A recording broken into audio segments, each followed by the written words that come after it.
La verdad que no lo hemos preparado porque decidimos que lo mejor era hacer una conversación sobre el libro y yo voy a hacer preguntas de lectora, es decir, de lectora entregada, porque seguro que si lo han leído entenderán por qué soy una lectora entregada y fascinada por la idea natural y por esta joyita que hemos tenido la fortuna de publicar en Acantilado. Y lectora que cada vez que abre las páginas encuentra más cosas sobre las que conversar y sobre las que tiene la enorme y extraordinaria oportunidad de conversar con la autora, que no siempre nos sucede. Así que hemos pensado en articular este encuentro como una conversación en la que yo iré lanzándole temas y preguntitas a María. Ella las responderá seguro que con la claridad expositiva y poética de siempre, y incluso leeremos después, ¿no?, algún fragmento, y si alguno de ustedes tiene algo que decir, pues intentaremos que haya un momento también al final para que intervenga, ¿de acuerdo? Así que podemos empezar, ¿no? Ya, vamos allá. Claro, hablaba Lola de cómo este libro es un cruce de caminos de tantas cosas y sin duda ese es uno de los focos que más me fascinó a mí, ¿no? Y que es una seña de identidad de tu literatura, ¿no? La hibridación de géneros, la hibridación de pensamiento, de poesía, de ensayo, de tantas cosas, ¿no? Y sobre todo la hibridación como una manera de abrir las puertas a la creación, de ampliar la capacidad creadora, ¿no? ¿Cómo te sientes tú ante eso? ¿Es algo natural que surge así y ya está? ¿O realmente tienes que ir buscando los trazos que para ir entreverándolos y hacer ese tejido tan fascinante que al final resulta en el libro? O sea, ¿es algo más espontáneo o es algo más pensado, teniendo en cuenta que todos los libros tienen un trabajo y una idea recurrente, ¿no?, que te persigue?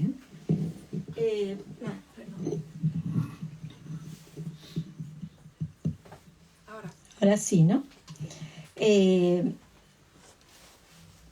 Bueno, primero me gustaría empezar por...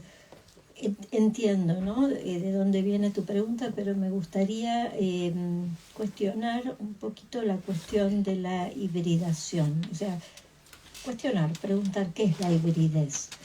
Porque más que... aunque ese es el resultado, no es la búsqueda. Yo creo que lo que sucede es que en mi práctica, ¿no?, en mis ideas y en mi práctica, a mí hay una sola cosa que me interesa en todos los libros, que es la escritura, ¿no? Hacer vivir las palabras, vivificar el lenguaje. El personaje principal de todo libro es el lenguaje.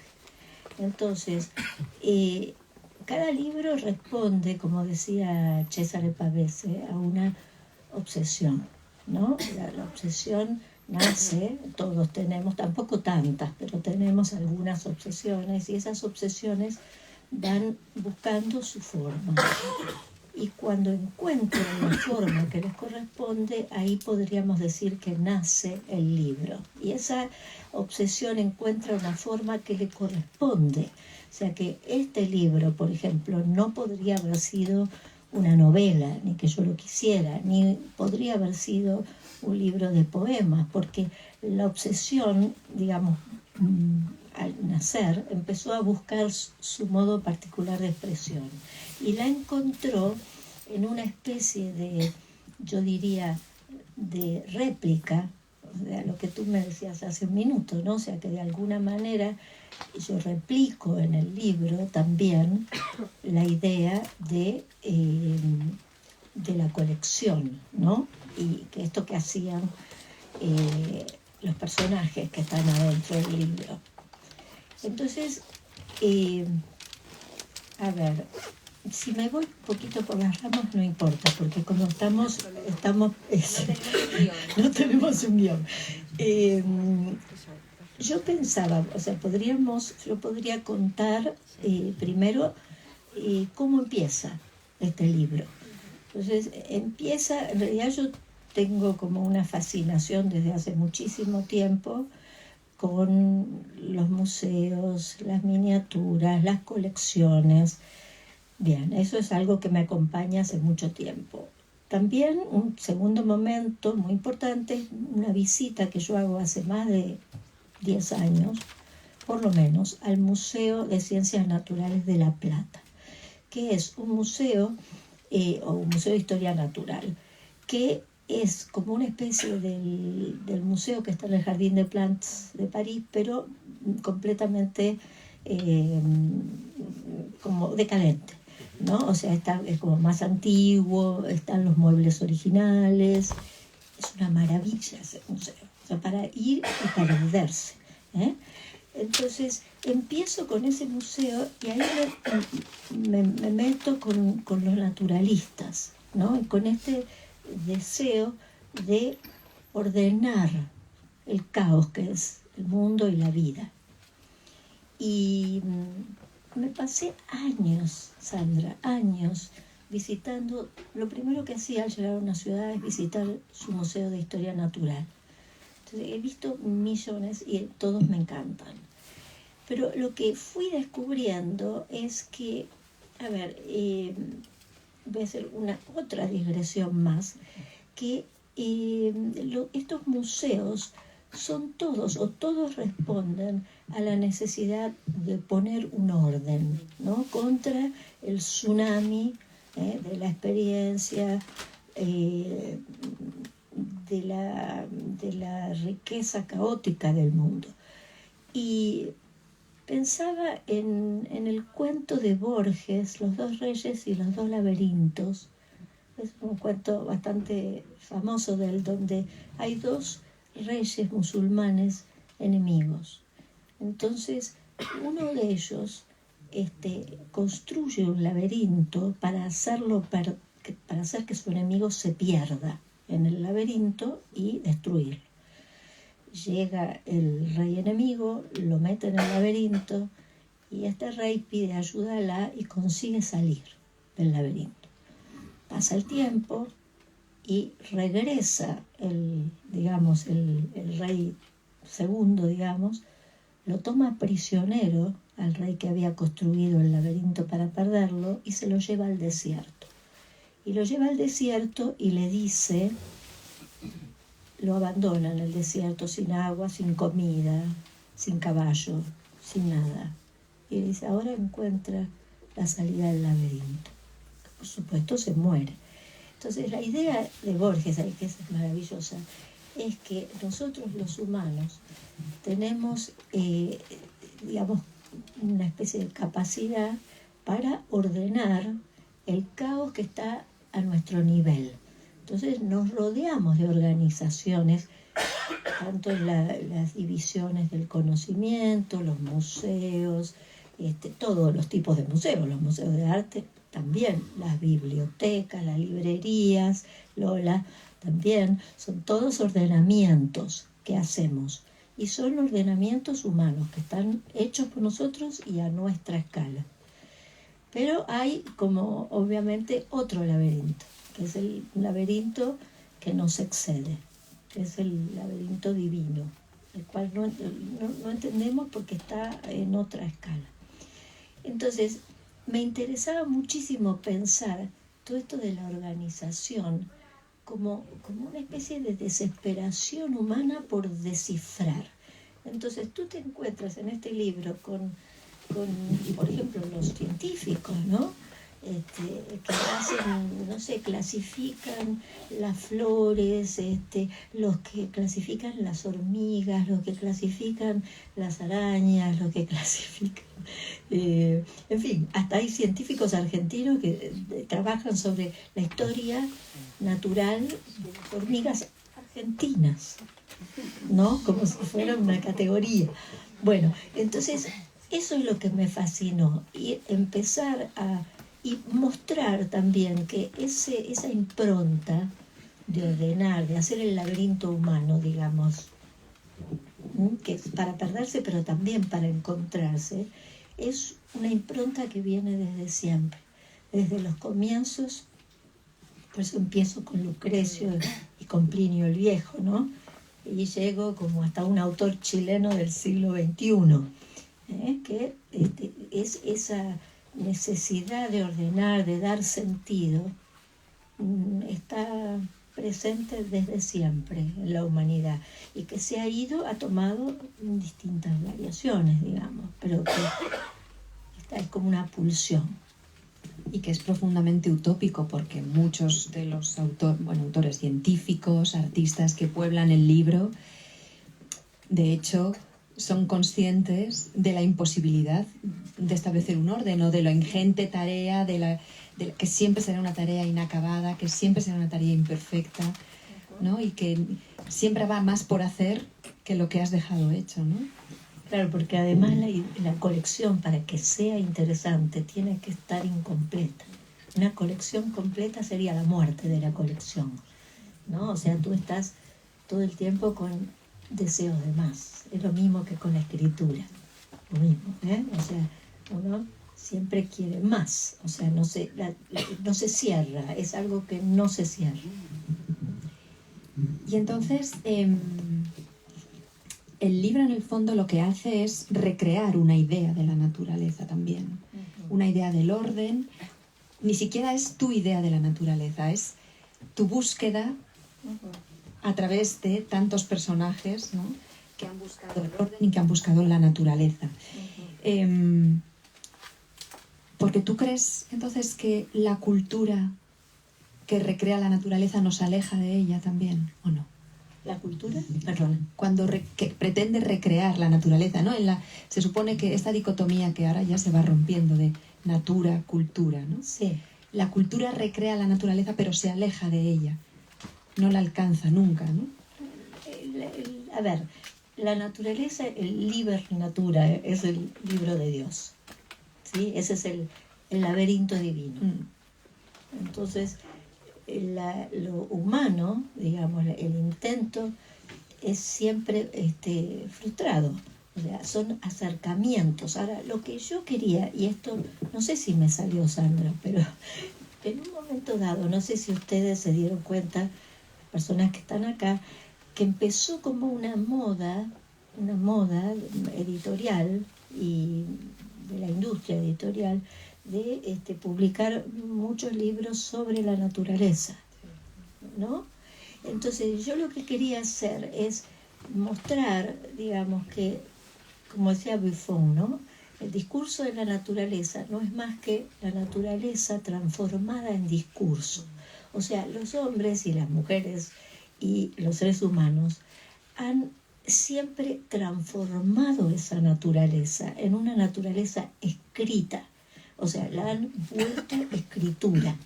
Entonces me interesaba ver cómo cada uno de ellos, ¿no?, y de ellas se habían enfrentado a eso. Yo lo digo ahí en la nota al principio del libro, que cuento la anécdota de ese amigo que me viene a visitar desde Sao Paulo a Nueva York, y yo pienso que el mejor programa que puedo hacer para él es llevarlo al Central Park. Y lo llevo al Central Park y a los 20 minutos me dicen, podemos salir de aquí porque me marean tantos árboles. Que claro, viniendo de Sao Paulo, ¿no? Y a mí me causó mucha gracia, pero en el fondo yo soy así también. A mí me gustan más los cafés, la ciudad, los ruidos, los transeúntes, etc. Entonces, el libro no está escrito desde la perspectiva ni de una naturalista, ni de alguien que, aunque entiendo perfectamente los reclamos ecológicos, pero no es ese el lugar desde el que está planteado el libro, sino de ver cómo hemos ido mirando y entendiendo la naturaleza, que es tenuamente diferente. Y claro, es un libro sobre la relación con la creación, obviamente, ¿no? Como la relación con la Dame Nature, que tú la llamas en algún momento, es la creación heredada, sí, y la creación artística, porque las dos creaciones van de la mano en este libro, ¿no?, de una manera u otra. Y es tu forma de hablar de la creación para ti, de tu proceso, de tu relación con la creación, porque ¿cómo es tu relación con la creación artística? Bueno, eso ya es una pregunta muy difícil. ¿Qué tendría que decir? No sé. No, pero tú me leíste una frase donde hablabas de justamente, ¿cuál era que era perfecta? La de unir lo invisible con lo enunciable. Esta es una de mis favoritas. Es que he hecho una selección de mis frases favoritas. No, la cantera, donde hablaba. Sí. Ahí, porque ella lo tiene. Sí. Ahí está, la leo encantada.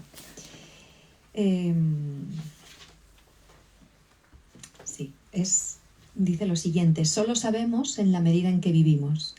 El mundo, esa sombra del alma que se extiende alrededor, no es más que la cantera de la que extraemos las piedras para la construcción.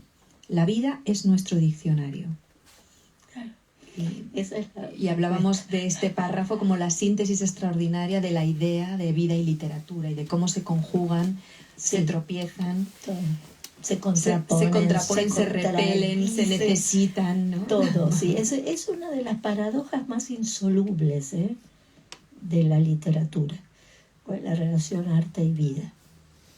Es complejísima, casi que tendríamos que hacer otra cosa, cambiar de tema y hablar solo de eso, porque no es una relación, para usar el título del libro, natural. Es muy paradójica, porque la creación muchas veces, aunque uno no lo entienda así a primera vista, la creación apacigua en un cierto sentido, pero también suprime, ¿no? O sea, la idea de que ¿qué hace el nombre frente a lo que nombra? Hay un poeta español, Aníbal Núñez, que a mí me gusta mucho, que dice: para ser río, al río le sobra el nombre. Una frase extraordinaria. Para ser río, al río le sobra el nombre. Entonces esto lo podríamos aplicar a la naturaleza también. El hecho de nombrar, cuando nosotros nombramos, ¿qué vínculo establecemos con el objeto nombrado? Lo hacemos nacer, como decía Juan Ramón Jiménez, la palabra hace nacer, o la palabra nos aleja de la cosa. Ponemos como una especie de barrera, de distancia entre lo que nombramos y la cosa nombrada. De hecho, si me permite, que el otro día me contabas que tienes una niña pequeña, y los niños, por ejemplo, empiezan a hablar y a decir mamá, por ejemplo, que es la primera palabra que dicen, cuando se dan cuenta que la mamá es un otro, ¿no? Que ya no forman parte de esa unidad que han vivido durante 9 meses adentro de nuestro cuerpo, que ahora la madre está fuera, que en un sentido la han perdido como propia, no quiere decir que la madre no esté. Entonces la palabra viene como a reemplazar, la palabra tiene mucho que ver con la pérdida. Nombrar también, o sea, nombramos como cuando perdemos cosas. De hecho, esto, además del nivel biológico que yo mencionaba recién, también se da a nivel religioso, ¿no? Cuando hablas de la Biblia, en el Edén, no hay lenguaje todavía, porque las cosas coinciden con lo que son. Nombrar, el lenguaje, el trabajo, el parto y la muerte son consecuencia de la expulsión del paraíso. Por ende, son consecuencia de la pérdida. Entonces, ahí es como un tema muy complejo, no quiero asustarlos. Pero todo esto está también en esa relación vida. Y lo que si me dejas, puedo leer el fragmento, porque son distintos personajes, ¿no? Y el texto donde lo sacó Sandra un segundo. Es un texto Es el de Thoreau, ¿no? de La Emerson, carta azul, la que es carta maravillosa. a Thoreau. ¿Qué página la tienes? Esta no la anoté. No, pero yo sí. 85. Para que se den una idea, ¿no? Dice, mi muy estimado Thoreau. Antes de leer el fragmento, les recuerdo que Emerson y Thoreau son como dos cumbres de la inteligencia americana. Es lo mejor que ha dado el pensamiento norteamericano.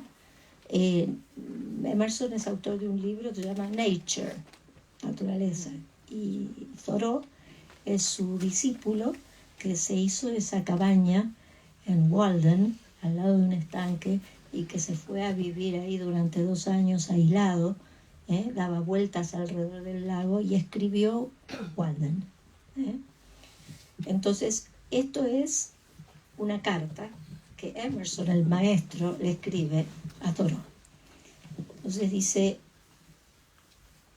mi muy estimado Thoreau, 1845 esto, siempre pensé que la palabra juventud era la más hermosa de la lengua.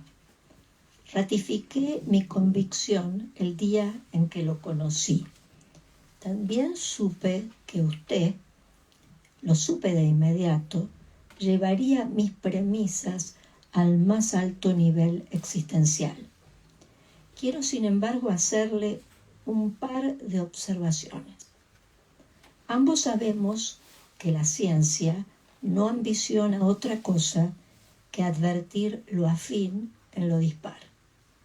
También sabemos que el arte es la expresión en miniatura del mundo natural. A esto último podríamos llamarlo religión de la conciencia, pues ¿qué es un bosque sino un evangelio mudo? Usted lo ha intuido como nadie. Se ha instalado en Walden y ha puesto en marcha desde allí su gran experimento para volverse un orador crecido en lo agreste, es decir, un poeta, alguien que deja de hacer para aceptar, sin tener miedo, porque está lleno de ese amor que viene de sentirse en unidad con el todo. Hasta aquí lo sigo, pero me preocupa, le confieso, su exagerada entrega a la escritura. Querido amigo, hay un peligro grave en esa apuesta. Recuerde que solo sabemos en la medida en que vivimos. El mundo, esa sombra del alma que se extiende alrededor, no es más que la cantera de la que extraemos las piedras para la construcción. La vida es nuestro diccionario. Respire entonces y viva en el día como el maíz y las sandías. Lo demás es secundario. Me ha tocado defenderlo muchas veces en las reuniones de Concord. Les he explicado a los más necios que nosotros, los trascendentalistas, preferimos el campo a la ciudad y que en nuestro ardor por lo excelso no logramos ocultar hasta qué punto nos repelen la vulgaridad y la frivolidad de la gente. No sé y no importa si logré convencerlos. Recuerde que usted es y será siempre para mí un delegado de la inteligencia y un heredero de la ilustración en América. No deje de leer a Montaigne, a Martí, a Baudelaire. Afectuosamente suyo, Emerson.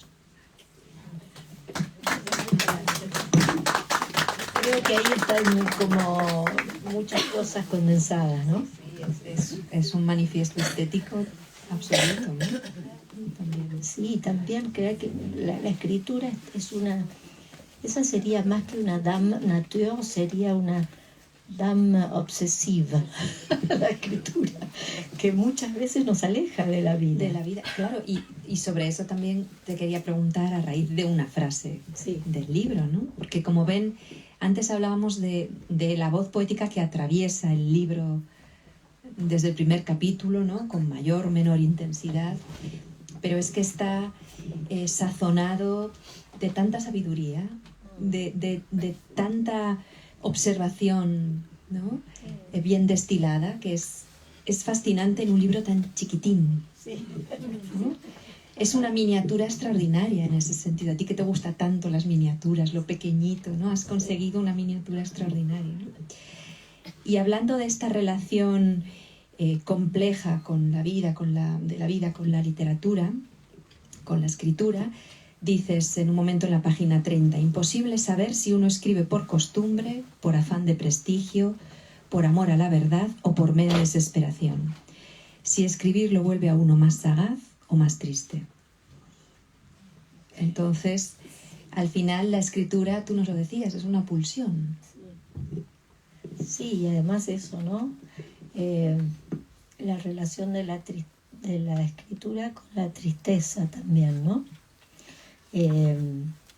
Hay un poeta argentino que se llama Antonio Porquia, que escribió un libro que se llama Voces, y tiene un verso que dice: triste eres, menos triste, quédate triste.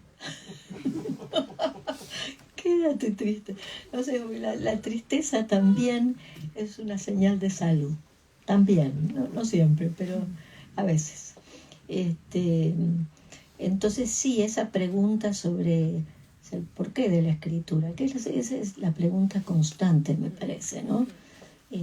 ¿A qué obedece? ¿De dónde vienes? ¿De dónde nace? ¿Por qué esa tenacidad? A veces es raro para mí explicarlo, ¿no?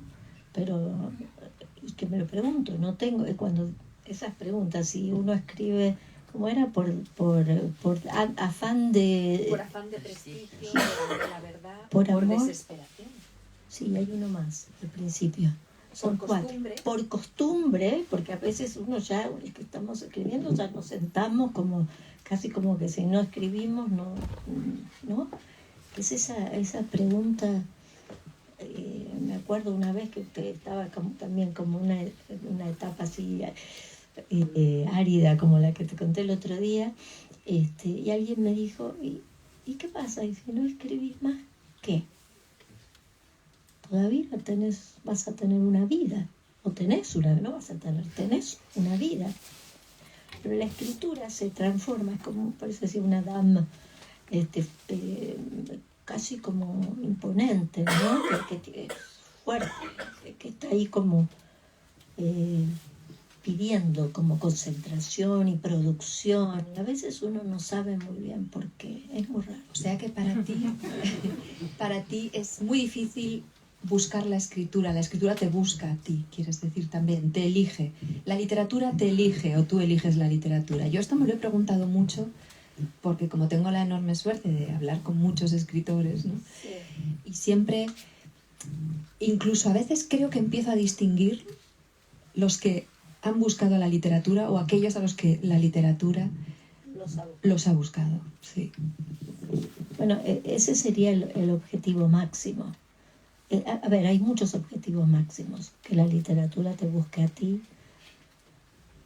que puedas prescindir de la literatura. Poder escribir un libro sin palabras, por ejemplo, sería un sueño dorado. Uno va como aprendiendo muchas cosas. Y nunca se devela del todo ese misterio que es escribir. Pero en mi caso hay una mezcla, hay como una especie de decisión, de voluntad, te diría, de voluntad de entender. Entonces me meto y a veces, bueno, eso es una cosa linda, a veces descubro que la escritura sabe más que yo, varias veces. Que releo, por ejemplo, algo que escribí hace unos años y digo, pero yo esto lo sabía. si te desdoblases. Sí, que en el momento que estaba escribiendo no me daba cuenta. Y después lo leo y digo, esto ya está, ya la escritura lo sabía, va rápido, va más rápido que nosotros la escritura. Pero bueno, a veces me gustaría como que fuera una escritura que pasa, casi como si dijera que, como una especie de inacción, ¿sí?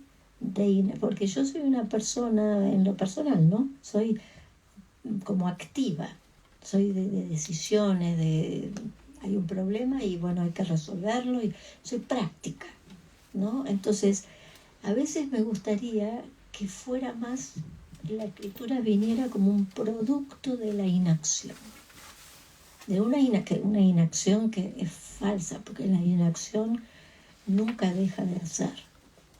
La inacción hace también. Lo que pasa es que hay que tener mucha sabiduría y mucha paciencia para esperar. Pero eso sería como un deseo, en mi caso. Dices en otro momento, unir lo invisible con lo enunciable. Perdón. Encontrando en las marcas silenciosas que enlazan lo supuestamente inconexo un conjunto dotado de sentido. Y te lo decía hace un momentito, esta primera frase, esta primera parte de la frase, unir lo invisible con lo enunciable, parece la definición de poesía. ¿Qué es la poesía? Según María Negroni, unir lo invisible con lo enunciable. Y además, ¿qué es la literatura? Pues encontrando en las marcas silenciosas que enlazan lo supuestamente inconexo un conjunto dotado de sentido. Y volvemos a esa búsqueda, no tanto de estructuración, pero sí de sentido en las cosas, ¿no? Claro. Estaba pensando, sí, que la poesía se puede tratar de agarrar de tantas maneras, pero esa sería una posible definición, de tratar de unir eso que no se ve y transformarlo, ponerlo en palabras. Hay muchas otras formas de explicar la poesía y también de desexplicarla, porque la poesía rehúye las definiciones y se escapa siempre de lo que intenta atraparla, y eso es una de las grandes contribuciones de la poesía al mundo. La poesía está más cerca de la pregunta que de la respuesta. Entonces es como una especie de, yo diría, de territorio casi sagrado, ¿no? Es como un lugar en donde los significados no se cierran, no se congelan. La poesía es el reino del y, no es el reino del o, no es esto o lo otro. Es el reino de todo a la vez. Sí, es esto y es también esto y es también lo otro, ¿no? Por eso también, aunque no importa de qué hable la poesía, no importa el tema, es un antídoto contra cualquier discurso dogmático o autoritario, porque está siempre cuestionando el significado calcificado, que es completamente diferente a lo que hacen los discursos cotidianos, ¿no?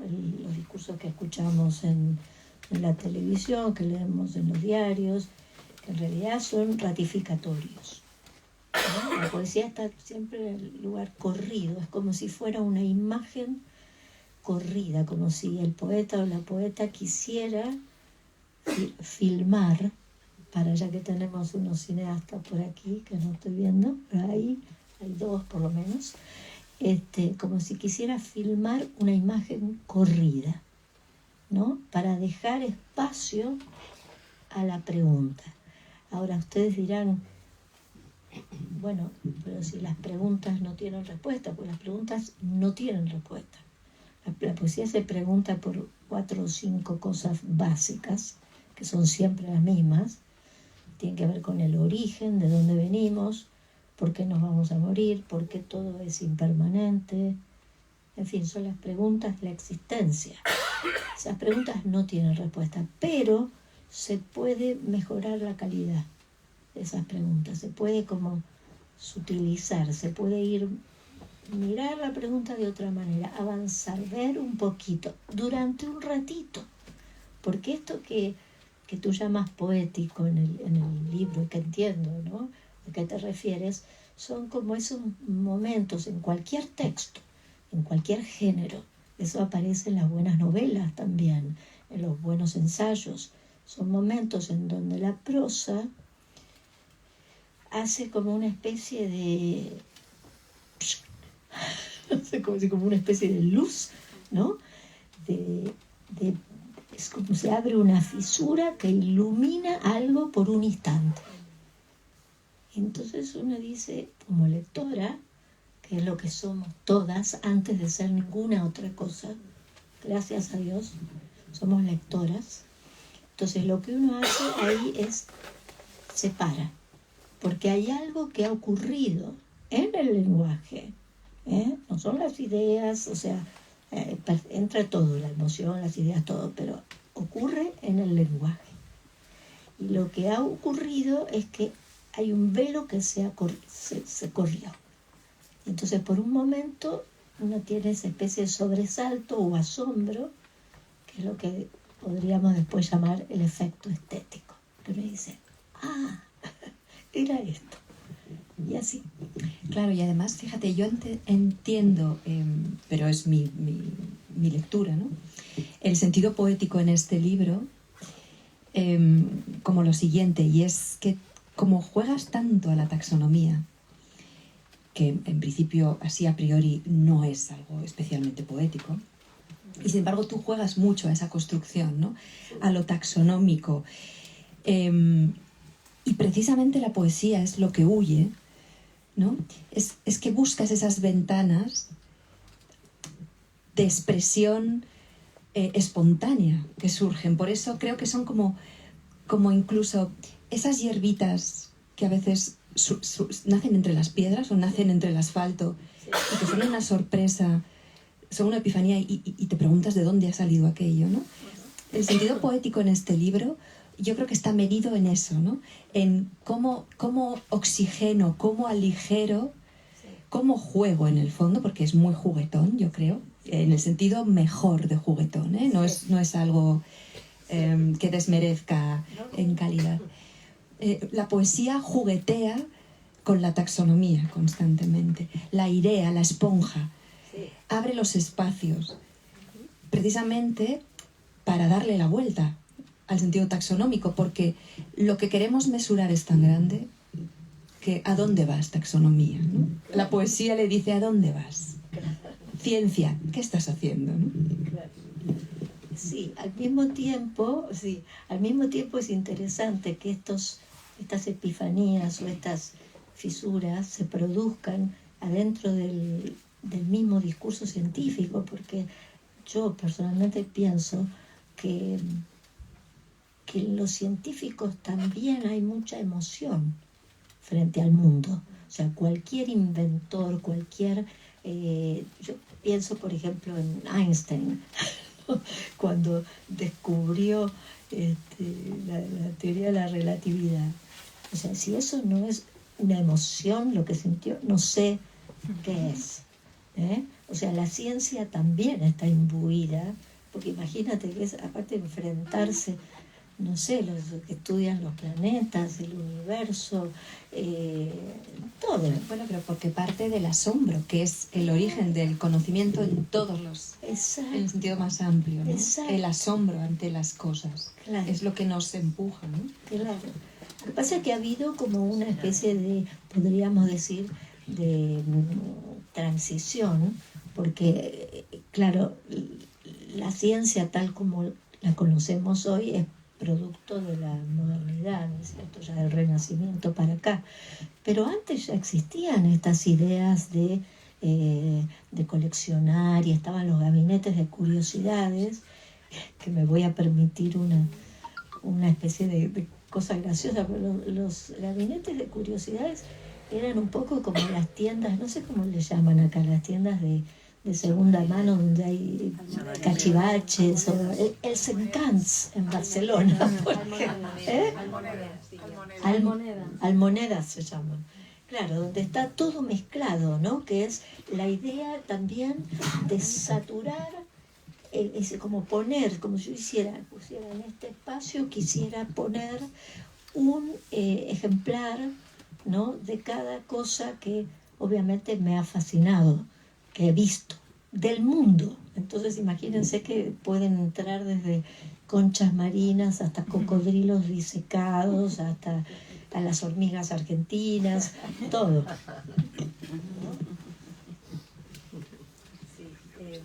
Y fíjate que sobre esto de la taxidermia, este asunto, dices en un momento, creo que no tengo anotada la página. Sí, en la 143 dice que como cualquier arte, la taxidermia crea simulacros, porque estás hablando de el gran taxidermista que fue además el que disecó este elefante a Jumbo. Sí. Que pensaba mucho en la taxidermia, por cierto, cuando hablabas de los museos de ciencias naturales, que a mí también me fascinan, sí. Y son una especie de paréntesis y que creo que están como abocados a la desaparición, porque ha cambiado tanto el mundo, ¿no? Y sin embargo son monumentos a lo que quisimos ser, ¿no? Los museos de ciencias naturales. Pero bueno, como cualquier arte, la taxidermia crea simulacros y al hacerlo canibaliza la vida, que me parece tremenda esta. Canibaliza la vida y la transforma en una imagen presuntamente estable. El resultado es un fantasma material, una suerte de epifanía activa impresa sobre algo que se perdió. Wow. Eso podría ser una definición también de la escritura. Esto que hablábamos de la relación vida-muerte, ¿no?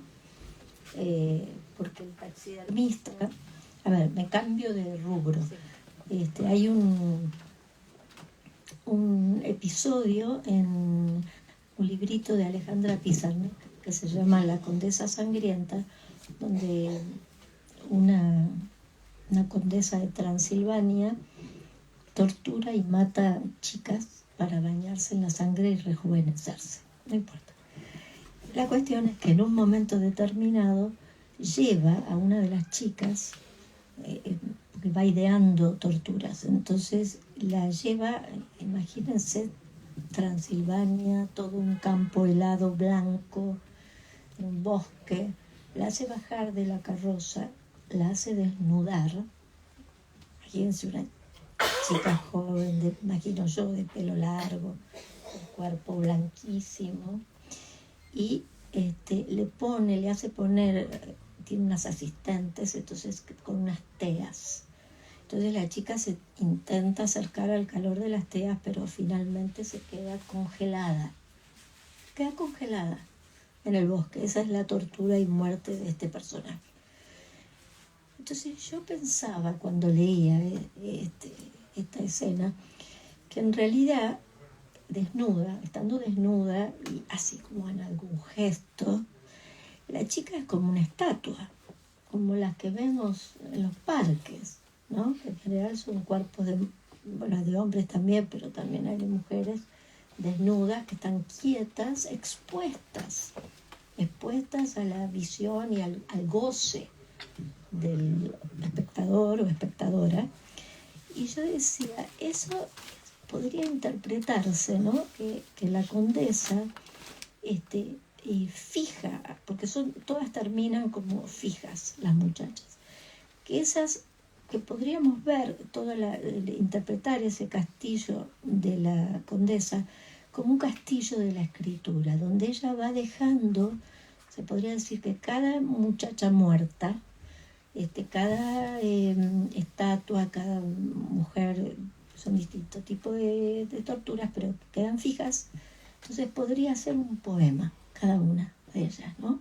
Entonces como que el arte es oneroso, vamos a decirlo de otra manera.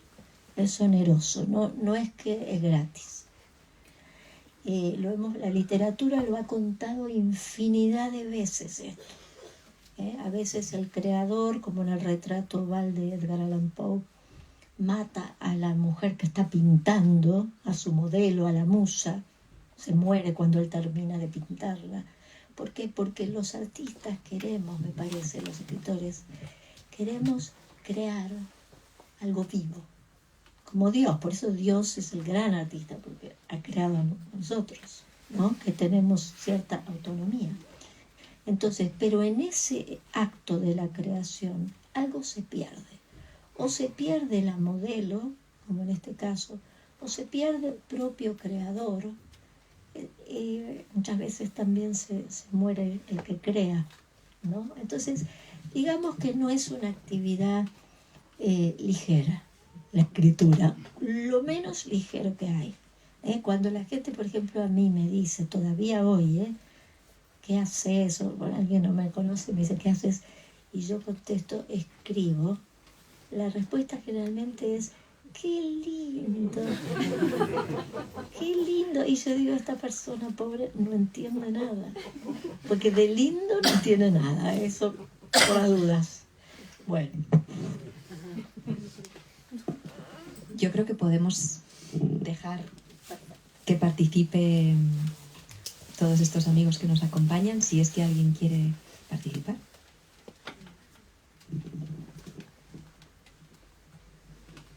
Siempre son momentos difíciles, la gente se asusta. Es un momento de tensión, pero alguien rompe el hielo y abre paso a los demás. Sí. Hola, María. Hola. ¿Le podéis pasar el micro? Sí. Sería mucho, ¿no?, que me pasaran el micro de la poeta, ¿verdad? Bueno, encantado de escucharte. Desde que leí Oratorio pues tenía ganas de escucharte en persona. Y ahí tiene que ver también una cosa que has comentado sobre lo sagrado. Aunque es una pregunta recurrente en la poesía de nuestros días, pero ¿cómo piensas lo sagrado en tu escritura exactamente? Sobre todo en un tiempo secular, la poesía, digamos que retoma un poco el territorio de chamanes, de sacerdotes, de poetas, perdón, de magos. Bueno, esa es una pregunta muy difícil, ¿no? Porque cuando digo sagrado no tiene que ver con lo religioso, tiene que ver con una, podríamos decir, con una vertiente, una pregunta espiritual, filosófica, metafísica, ¿sí?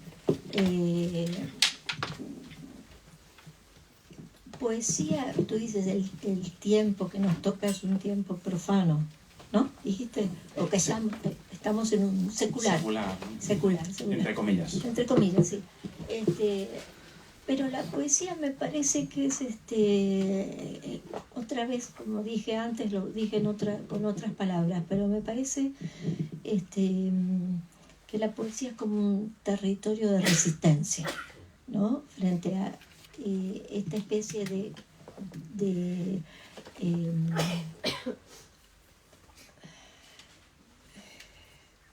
sí, secular me confunde un poco.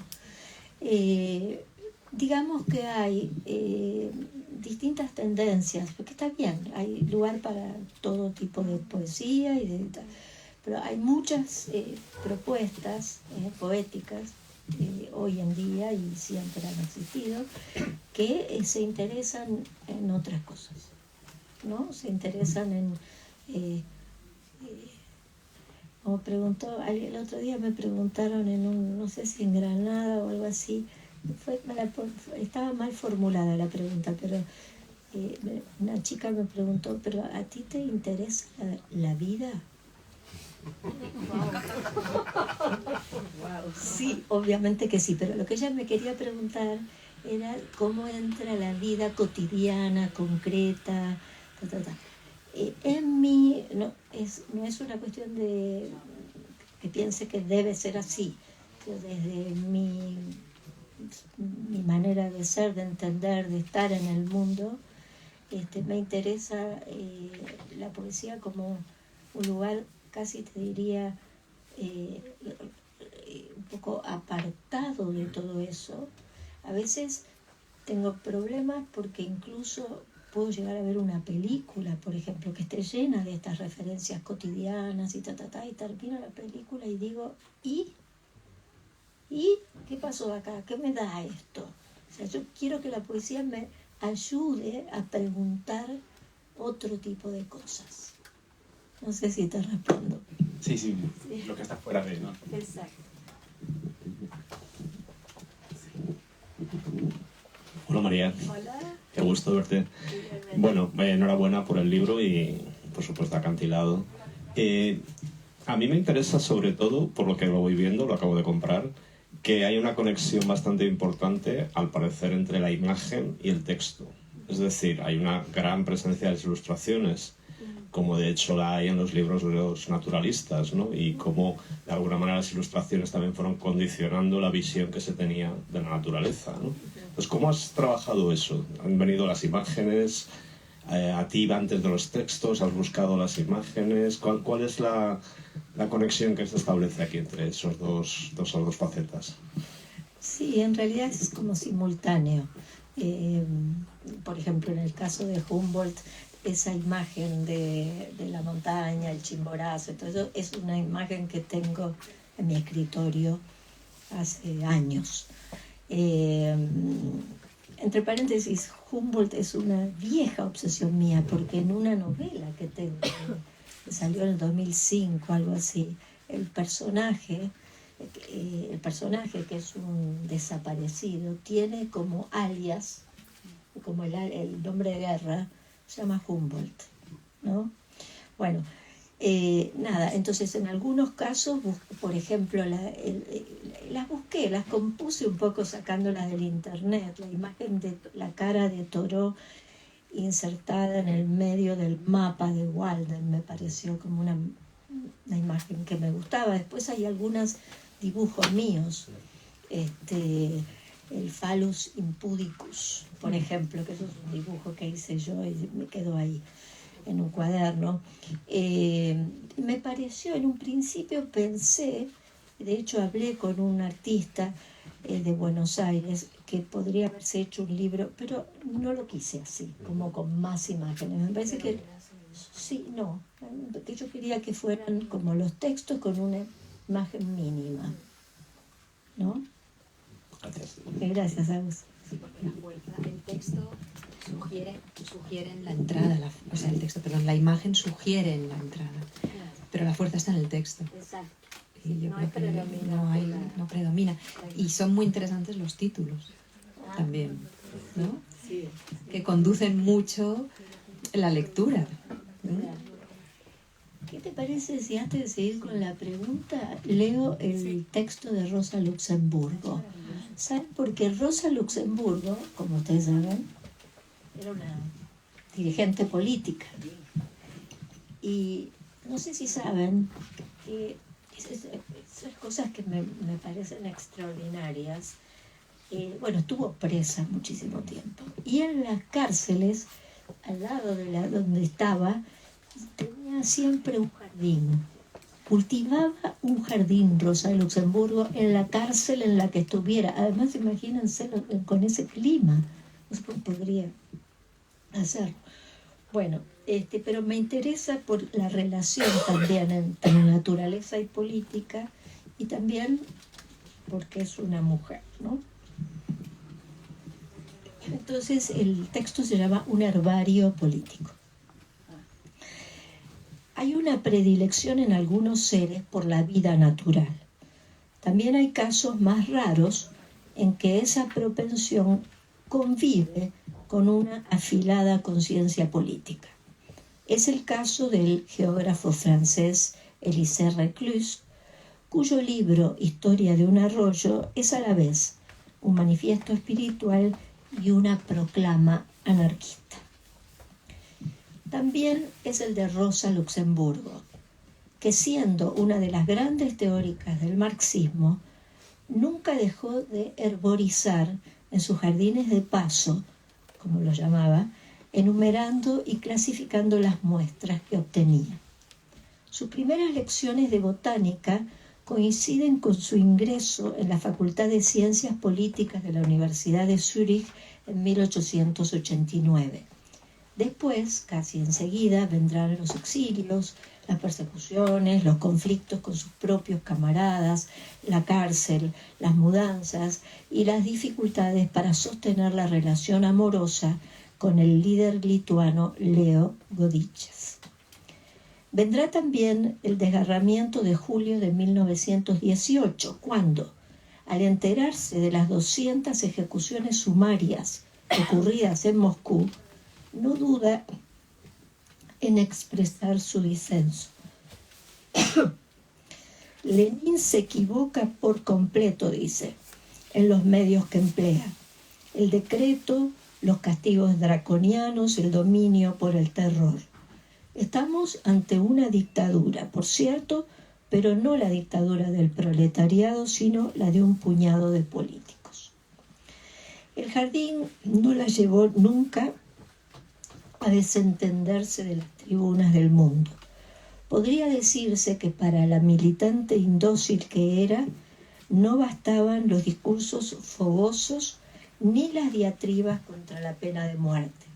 Tampoco bastaban las denuncias contra el armamentismo ni las críticas a los delirios nacionalistas. Necesitaba observar con el mismo fervor y la misma impertinencia las hojas de los olmos, los cipreses, los rosales o los tilos, y anotar el aspecto, la familia, los nombres en latín y en alemán de las flores, así como su fragancia y época de floración.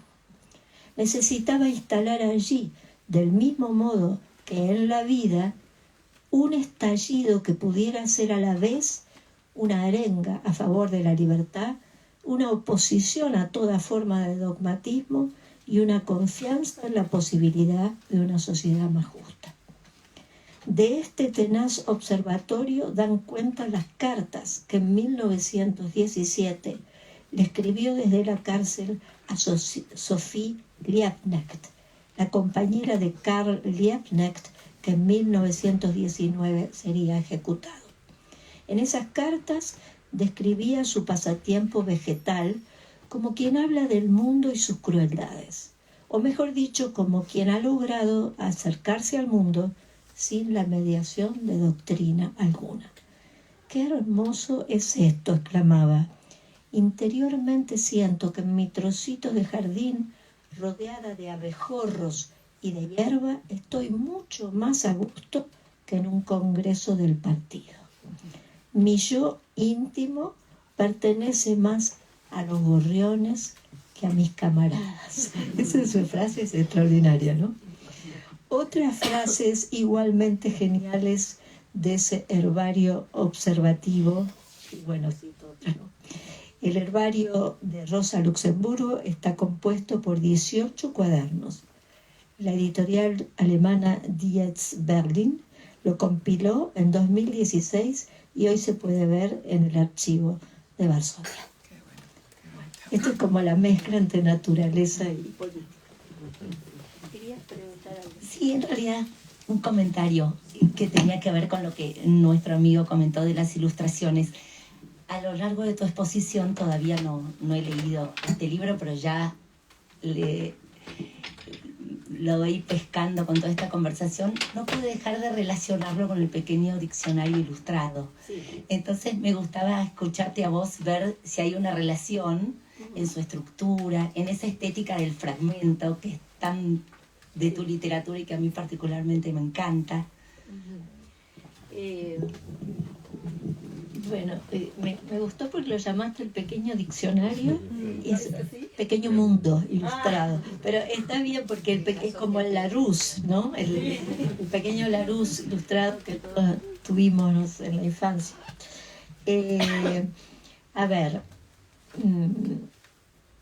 Génesis de ese libro fue un cuaderno que yo me encontré en una esquina de Buenos Aires hace muchos años, que lo abrí, estaba escrito con tinta, manuscrito, y era un diccionario inglés-español a mano. A ver, piensen un segundito la locura de la persona que empezaba con, por ejemplo, decía A, después paréntesis, E-I, como la pronunciación, después una. Bueno, y así por orden estrictamente alfabético hasta llegar a la Z. Entonces, era un cuaderno que estaba incluso la tinta diluida por la lluvia. Entonces, sé que se le había caído, yo no sé, pero a mí ese diccionario me parece, a mí me fascina la locura humana, en la que me incluyo. Me parece que somos capaces de empresas así delirantes. Entonces, me llevo el cuaderno y digo, ¿qué podría escribir?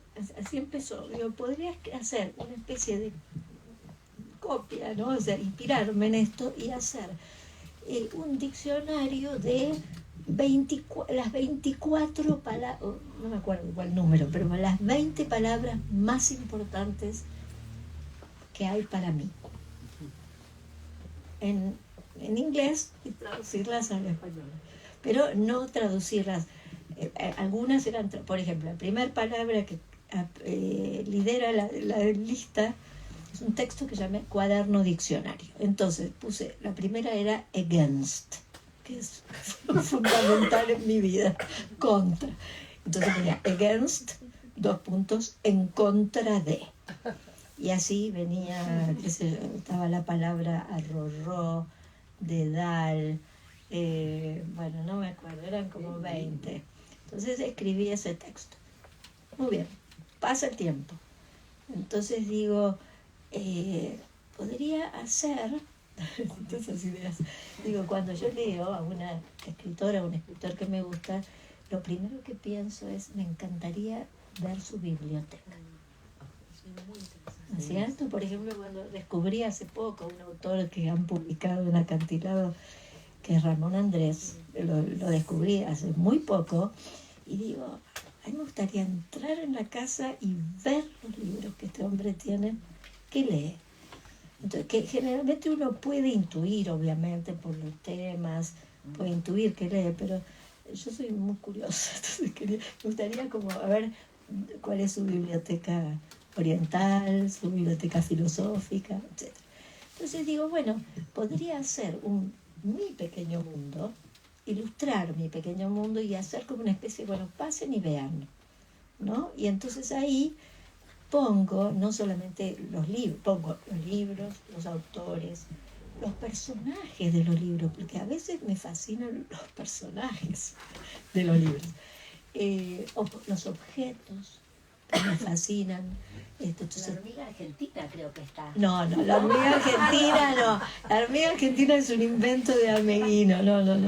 La hormiga argentina es espectacular, porque además les aviso que la hormiga argentina es una hormiga destructora que pasa, es como una plaga. O sea, no habla muy bien de nosotros. En fin. Bueno, ese fue el pequeño mundo ilustrado. Entonces es cierto lo que tú dices, hay una conexión. En este caso ahí se abrió como una ventana, que ya no son los personajes, sino es la historia natural. Todo ese mundo que es riquísimo, también delirante, los personajes son extraordinarios, la vida de los personajes. Linneo tenía apóstoles, o sea, los ayudantes. Él decía, quiero el ejemplar tal, salían corriendo a los 8 confines del mundo a traerle lo que quería. Humboldt, no hablemos. Humboldt pidiendo por favor no le molesten, que no sabe nada, que no quiere recomendar nada. Sí, eso es lo que nos pasa a todos, que no me molesten con emails. No quiero nada más. Sí, se terminó, eso lo cuento porque es verdad, cuando terminó sus viajes y todo eso, se armó un simulacro también de trópico en Berlín. Se creó un espacio, dígame si esto no es extraordinario. Se puso en compañía de un camaleón vivo, que era su única compañía, se encerró en ese lugar y publicó un aviso en un diario de Berlín que por favor no lo molestaran para pedirle que les firmara libros, que les leyera los manuscritos, que todas las cosas que nos piden y que uno dice no, bueno, que le ofrecieran para cuidarlo, para divertirlo. No quiero nada, decía. Bueno, así que eso son esos personajes que no dejan de ser, además de científicos. Bueno, después está el otro, el Buffon, el francés, se escapaba de París para no tener que ir a los salones literarios y científicos, etc. Y lo fue a visitar, el que es biógrafo, murió ejecutado por el terror en la Revolución Francesa al grito de la revolución no necesita sabios. ¿Qué tal? Buenísimo, ¿no? Bueno, así que estos personajes están llenos, y hablemos de Emily Dickinson, que a ti te encanta y a mí también, y tantos otros, ¿no? Que todos tienen como unas vidas, bueno, como son las vidas humanas, ¿no? Pero que también están entre la desmesura del proyecto, que son proyectos desmesurados. Estos hombres, estos científicos escribieron, 25 tomos. Los libros son, no sé, el que escribió sobre las Reaumur, que ese también es sobre hormigas, pero no argentinas, que se especializaba en hormigas. Ese Reaumur también escribió tomos y tomos y tomos y dejó su obra inconclusa, que se llamaba la Histoire universelle des fourmis, la historia universal de las hormigas. Es ambicioso como título. Sí, y yo creo que es muy curioso, en algunos casos lo haces más evidente, ¿no? Como un artista del siglo XX enfermo de SIDA, ¿no? Que utiliza la naturaleza como un refugio también, ¿no? Como una huida del presente. Pero es verdad que en muchos casos la naturaleza es un refugio para huir de la vida, es como una barrera que se pone entre la vida y uno mismo, ¿no? Y es muy paradójico, porque la naturaleza, que sería la exaltación mayor de la vida, ¿no? La vida en el estado más puro, es un refugio para la vida, en realidad, ¿no? Es una barrera contra la vida, ¿no? Bueno, contra la vida, contra los seres humanos. Contra el mundo. Que sí. Es lo que hacía Rousseau, ¿no? Rousseau y Salinger y todos los fóbicos, ¿no? Que se ve que se escapan, se quieren ir a la Thoreau. La misma Emily Dickinson, que no salía de su casa. O sea, son de formas de protección. En el caso de Rousseau es clarísimo, ¿no? Dice, las amistades vegetales son las mejores que hay. No hay mejores amistades que las vegetales. Que además le decía al amante, le dice, salga usted también, madame, herborice. Que en la herborización no se va a encontrar con los tiburones que son los seres humanos. Eso es espectacular. Algo quería decir, un segundo. Dijiste de la barrera. Hazme acordar, tengo que comprarme un libro en esta librería que lo vi subido a las redes por mi amigo que está ahí, creo que es él, sí, Patricio Pron. Hola, que subió un libro que se llama algo así como Guía o acercamiento a la escapología. Yo digo, me lo tengo que comprar, a ver si encuentro. Antonio Pau. Manual de escapología. O Manual de escapología. No vi ese título, digo, ese libro para mí. Bueno, pues con el manual de escapología creo que acabamos, porque podríamos continuar, pero antes de que quieran escapar de nosotras, deberíamos darles la oportunidad de salir dignamente. Muchísimas gracias. Gracias, Sandra.